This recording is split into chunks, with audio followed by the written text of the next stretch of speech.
자, 안녕하세요. 선생님입니다. 자, 오늘은 5.18 민주화운동은 어떻게 되었고, 의의는 무엇일까요? 한번 해볼게요. 자, 전개는 어떤 과정을 의미하는 거죠? 전개라는 건 과정. 어떤 과정으로 이루어졌느냐? 그리고 의의라는 말은 바로 의미다. 이렇게 봐주시면 되겠어요. 자, 그럼 다시 한번 공부해 봅시다. 국민은 4.19 혁명으로 들어선 새로운 정부의 민주정치를 기대하였다. 자, 4.19 혁명 우리 몇 년도인지 기억납니까? 바로 몇 년이요? 1960년 4월 19일에 있었던 게 4.19 혁명이죠. 그래서 이승만 정부가 물러나고 새로운 정부가 민주적인 정치를 할 것이라고 기대를 했다는 것이죠. 자, 근데 그 기대가 1년도 되지 않아서 깨져버렸다. 바로 이때 군인이었던 바로 이 박정희라고 하는 인물이 중심이 되어서 군인들이 바로 무력으로 정권을 빼앗았다. 이 사건을 바로 뭐라고 하냐면 바로 5.16 군사정변이라고 부른다. 자, 1961년입니다. 그쵸? 자, 4.19 혁명이 되고 1년도 안 돼서죠. 1년 좀 지나서죠. 자, 군사정변이라 하는 건 뭐냐면 바로 쿠데타라는 말을 사용하기도 해요. 그래서 군인들이 무기를 가지고 있잖아요. 그렇죠? 그래서 군인들이 무기와 군인들을 이용해서 바로 권력을 불법적인 방법으로 빼앗는 행위가 바로 이 군사정변이 되겠습니다. 무슨 말인지 알겠죠? 군인은 원래 권력을 잡고 정치를 하는 사람들이 아니라 그 무기를 이용해서 나라를 지켜야 되죠. 근데 그 군인들이 자기들이 권력을 잡겠다면서 반란을 일으켰다. 이게 바로 5.16 군사정변이다. 그 중심이 되었던 인물은 바로 박정희라고 하는 인물이다. 그렇게 해서 박정희는 뭐 나라를 구하겠다는 명분을 내세우며 5.16 군사정변을 일으켰어요. 그래서 나라가 안정이 되면 자기는 권력에서 물러나겠다라고 했지만 결국 한번 권력의 맛을 보니까 이제 본인이 나라를 통치하는 대통령이 되고 싶었던 거죠. 그래서 이후에 두 번의 선거에서는 바로 박정희 대통령이 당선이 되었다. 근데 이제 두 번을 하고 나니까 또 세 번이 하고 싶은 거야. 그리고 또 자기가 이제 세 번까지 하려고 했더니 강력한 경쟁자가 있는 거야.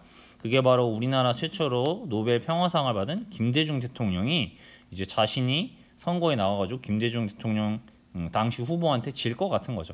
그래서 결국 박정희 대통령은 자기가 세 번까지 대통령을 할 수 있도록 헌법을 바꾸고, 그 다음에 이제 바꾼 거라도 모자라가지고 이제 질 것 같으니까 이제 아예 그냥 1972년 10월에는 헌법을 또 바꿔서 이제 뭐 이번에는 대통령을 할 수 있는 횟수 제한도 없애버리고, 원래 대통령을 직선제면 누가 뽑는 거예요? 국민 투표로 뽑는 거죠. 근데 이제 국민 투표를 바로 없애버리고 간접 선거제로 바꾸었다. 이 헌법의 이름을 바로 무슨 헌법이라고 해? 유신 헌법이라고 한다. 즉 횟수를 제한하지 않고 그 다음 대통령 선거도 간선제로 한다. 결국 박정희 대통령은 무슨 길을 걷게 되는 거야? 이렇게 권력을 장악하고 내놓지 않은 사람을 바로 독재자라고 하죠. 결국 독재의 길을 걷게 되었다. 그래서 여기 통일주체 국민회의라는 요 국회의원 요 사람들이 모여가지고 여기 있는 요 사람들이 모여가지고 간접선거로 대통령을 뽑아요. 그러니까 당연히 누가 당선이 되겠습니까? 박정희 대통령이 당선이 되겠죠. 그렇죠? 자, 이렇게 해서 대통령을 오래 한다. 이 헌법이 바로 유신헌법. 그렇지? 그래서 장기 집권, 오랫동안 자기가 계속 권력을 잡았다라는 것입니다. 자, 오른쪽으로 계속 보겠습니다.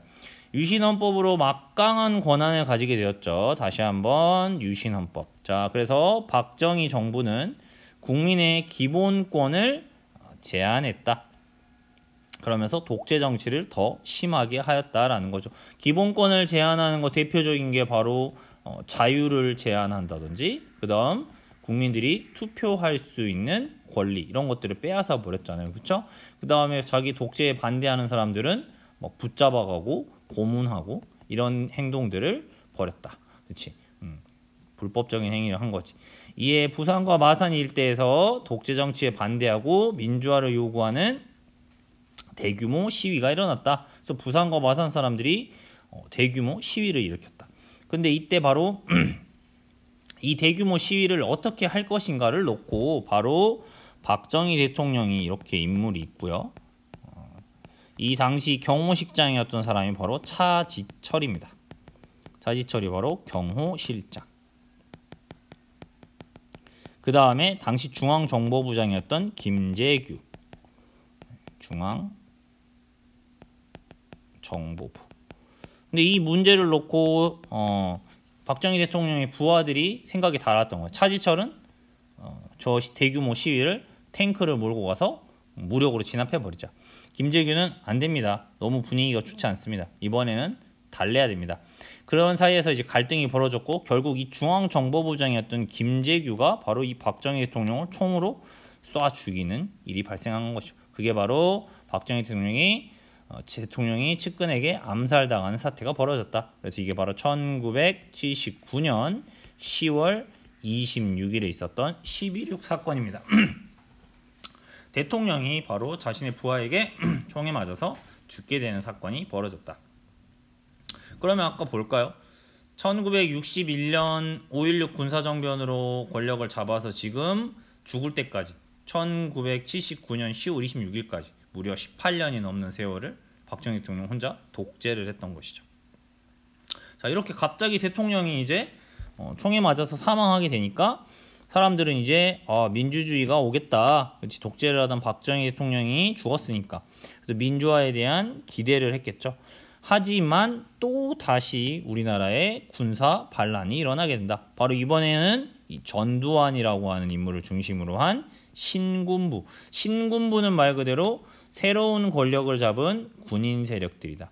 이 전두환을 중심으로 한 군인들이 자기들만의 사조직을 만들었는데 그 사조직이 바로 뭐냐면 하나회라고 하는 사모임을 만든 거예요. 그래서 자기들끼리만 몰래 비밀 조직으로 만들어가지고 자기들끼리 충성을 맹세하고 바로 이 하나회 신군부가 중심이 되어서 반란을 일으켰죠. 바로 그 대장 역할을 했던 것이 바로 전두환이 되겠습니다. 그래서 정변을 일으켜 권력을 잡았다. 이게 바로 1979년에 있었던 12.12 사태. 얼마 전에 유행했던 1000만을 넘겼던 영화 서울의 봄이 바로 이 12.12 사태의 그 이야기를 다루고 있는 영화예요. 그래서 이렇게 또 군사정권이 일어나자 시민들은 이제 또 독재를 맞이할 수 없다라고 하면서 신군부 물러나라, 그리고 민주화를 요구하며 전국 곳곳에서 또 시위를 벌였다. 이런 상황 속에서 결국 신군부는 권력을 잡았으니까 권력을 내려놓으려고 하지 않았겠죠. 그래서 바로 이 비상계엄이라는 거를 전국으로 확대한다. 비상계엄은 말 그대로 국가의 비상사태가 났을 때 질서를 유지하려고 군대를 동원하는 것이야. 그러면 여기서 비상사태는 뭐가 있을까요? 전쟁이 대표적인 예가 되겠죠. 그럼 비상계엄은 전쟁 상황에서 써야 되는데 민주화를 요구하는 사람들이 시위를 벌인 게 전쟁 상황이야? 아니지. 결국 비상계엄을 한 이유는 이 군대를 동원해서 바로 뭘 진압하려고 하는 거예요? 시위를 진압하겠다. 이런 목적으로 비상계엄을 전국으로 확대했다라는 것이죠. 네, 그러면서 결국 이렇게 수많은 사람들이 이렇게 민주화를 요구하며 모였는데 비상계엄을 하고 이제 이 시위를 진압하려고 하는 과정에 있다. 자, 여기까지가 이제 박정희 대통령과 전두환이 권력을 장악하는 그런 과정까지에 대한 설명이 되겠습니다. 다음 시간에는 우리가 이제 전두환을 중심으로 한 신군부 세력이 5.18 민주화 운동을 어떻게 잔인하게 진압하게 되는지 이거는 이제 다음 시간에 또 공부를 하도록 하겠습니다. 자, 5.18 민주화 운동을 진압하게 되는 신군부의 중심이 되었던 인물 바로 누구다? 암호는 전두환으로 하겠습니다. 알겠죠? 이상입니다.